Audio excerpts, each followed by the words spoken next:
Yo, what's good YouTube? It's your boy, Madonna Saigon, aka Axel Rose, aka Xbox King, aka the only Xbox fan, keeping it real on YouTube.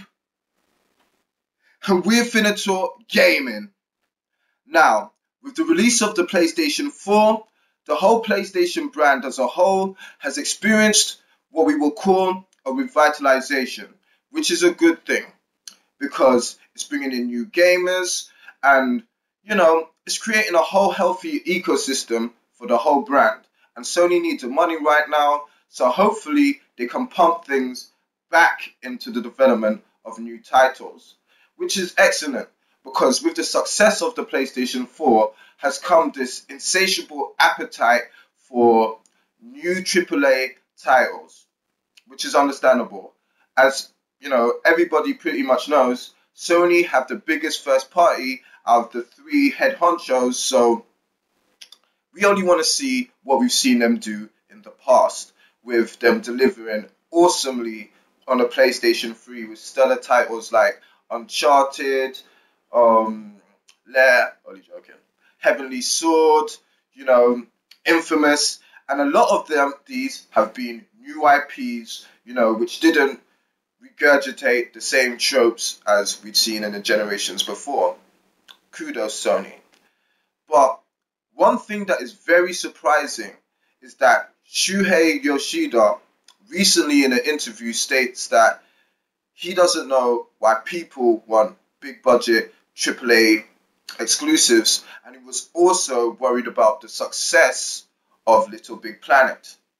Now, what was really scary to me is that Yoshida equated AAA big budget titles to military shooters, and that doesn't always have to be the case. It kind of shows that he actually might be a little bit out of touch with today's gamer or what we might want. It's awesome that Sony have titles on a pipeline like Bloodborne as well as The Last Order, because that shows that Sony are sticking to what they know and that great sense of variety that all their consoles have. But as looking at it like the way a businessman would, if you're looking at sales of games overall and you're seeing that games like Battlefield and Call of Duty are doing those numbers, it's pretty much easy to come to that conclusion.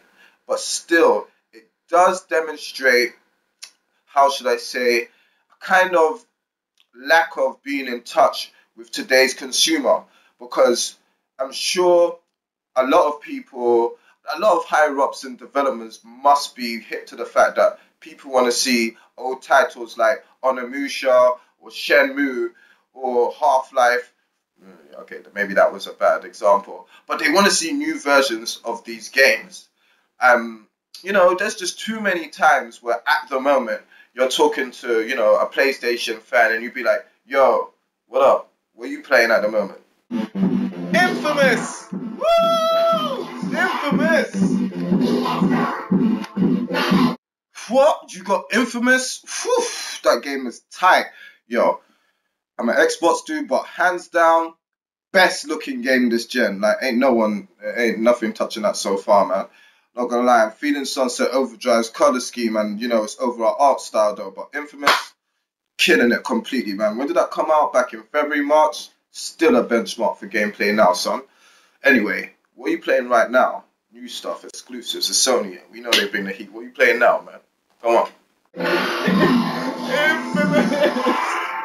Now, because Yoshida made these statements, it doesn't necessarily mean that Sony will skimp on exclusives. They still have the biggest first party. Two key games were delayed, Drive Club and The Order.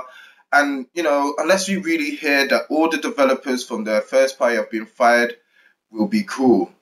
So, leave a comment on what you think about the whole debacle. Is it cool? Is it not cool?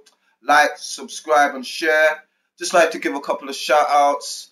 Tabot Entertainment, Games on Smash, everybody on Facebook, Dread, Grimpachi, and yeah, just holler at your boy. Peace.